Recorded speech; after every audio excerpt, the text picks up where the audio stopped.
qu'il entraîne.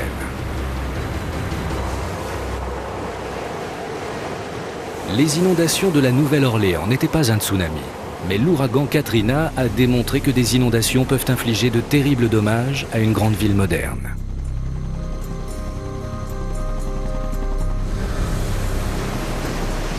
Face à de tels périls, la science peut-elle nous protéger? Serons-nous en mesure de prévoir le prochain grand tsunami?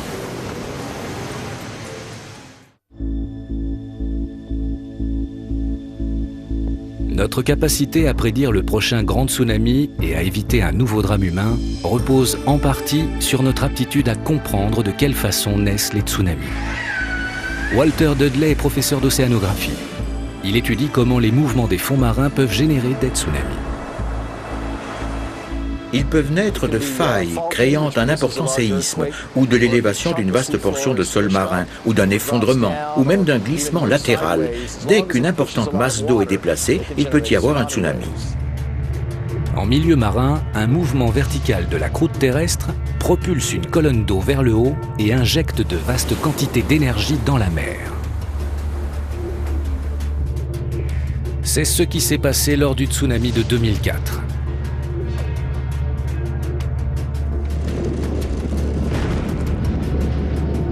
En des lieux aussi éloignés que la Thaïlande et les Maldives, les habitants sont réveillés en sursaut par un tremblement de terre géant.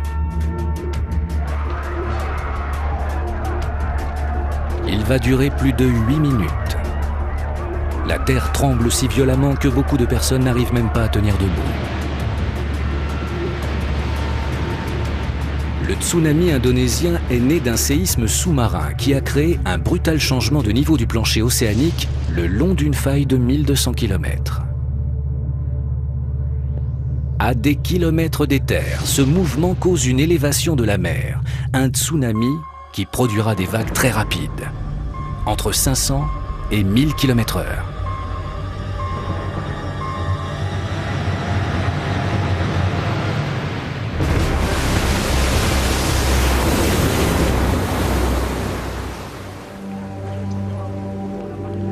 La puissance de ce tremblement de terre équivaut à l'explosion de 500 mégatonnes de TNT, soit infiniment plus puissante que la bombe atomique d'Hiroshima.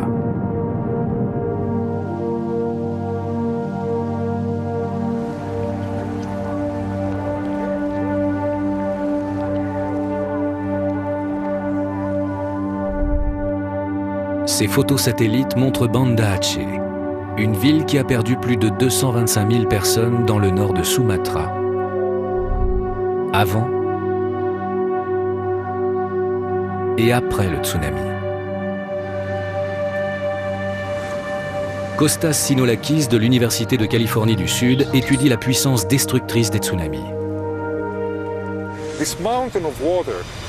Cette montagne d'eau, née du mouvement du sol marin, part en direction de Sumatra.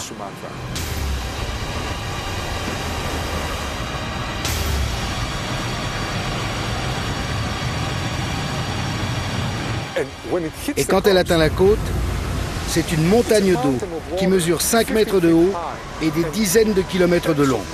Elle envahit les terres, détruisant tout sur son passage, comme un bulldozer.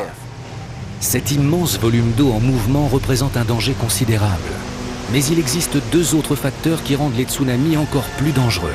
Le premier est leur vitesse. En eau profonde, les vagues des tsunamis se propagent à des vitesses incroyables, aussi vite qu'un jet.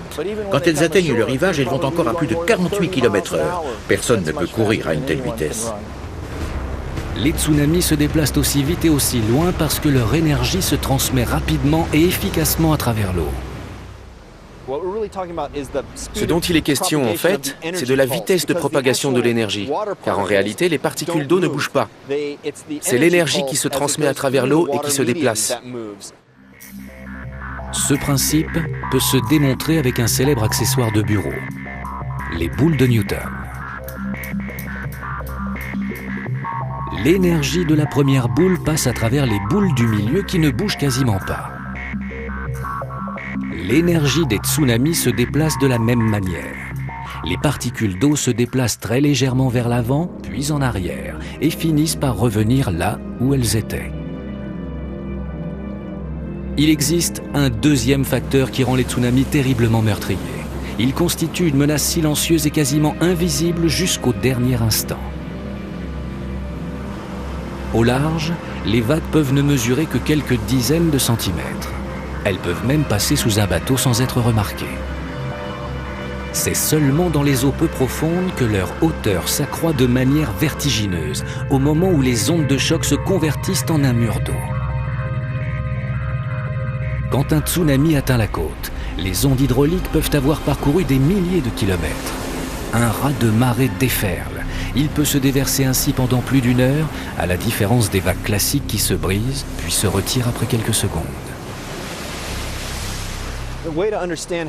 Si les tsunamis sont aussi inoffensifs au large et si destructeurs sur les côtes, c'est à cause de la longueur des vagues. C'est l'élément clé de leur nature destructrice. Pendant que l'avant de la vague ralentit en atteignant le littoral, le reste de la vague, qui peut être à 150 km, continue d'avancer et de s'amonceler. C'est comme un gigantesque accident de train. La locomotive heurte le mur, puis le reste du train vient s'y empiler et détruit tout sur son passage. L'impact est incommensurable. Des murs d'eau que rien n'arrête déferlent sans relâche.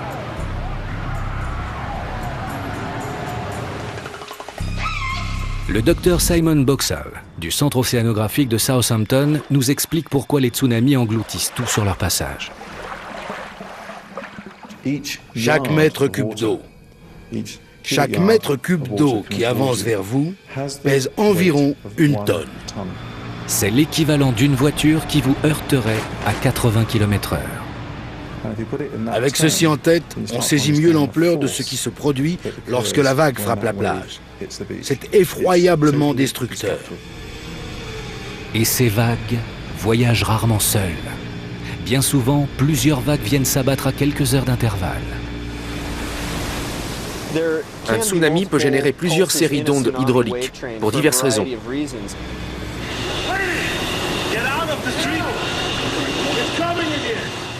La source peut produire plusieurs lames de fond. On a alors 2 ou 3 vagues d'ondes qui se propagent depuis la zone source, comme lorsque vous jetez une pierre dans une mare. Il n'y a qu'un impact, mais il crée plusieurs vagues qui ondulent à la surface. La naissance et les conséquences d'un tsunami peuvent être reproduites à échelle réduite dans un lac au milieu d'une carrière. Le largage de 300 tonnes de sable déplace l'eau et expédie de l'énergie dans le lac. L'énergie va se transmettre d'une particule d'eau à une autre. Pendant que l'énergie traverse l'eau, elle ne laisse apparaître qu'un discret bombement à la surface. Le tsunami devient plus prononcé une fois qu'il y a moins de fond.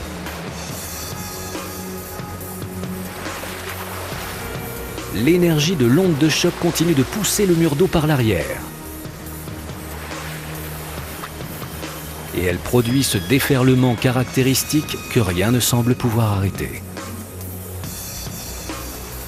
Contrairement à certaines idées reçues, les tsunamis ne sont pas nécessairement des vagues immenses. Ces ondulations qui traversent le lac sont tout autant un tsunami que celui qui a ravagé les côtes asiatiques. Mais la quantité d'énergie engagée est infiniment plus réduite. Tout comme les dégâts engendrés. Cette petite démonstration a mis en évidence la dynamique des tsunamis, bien que son déclenchement artificiel ait été profondément différent du phénomène naturel qui a causé la catastrophe asiatique.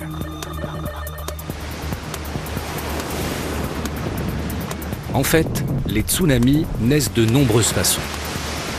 Ils peuvent être déclenchés par des glissements de terrain sous-marins, des éruptions volcaniques ou bien même la chute d'une météorite venue de l'espace.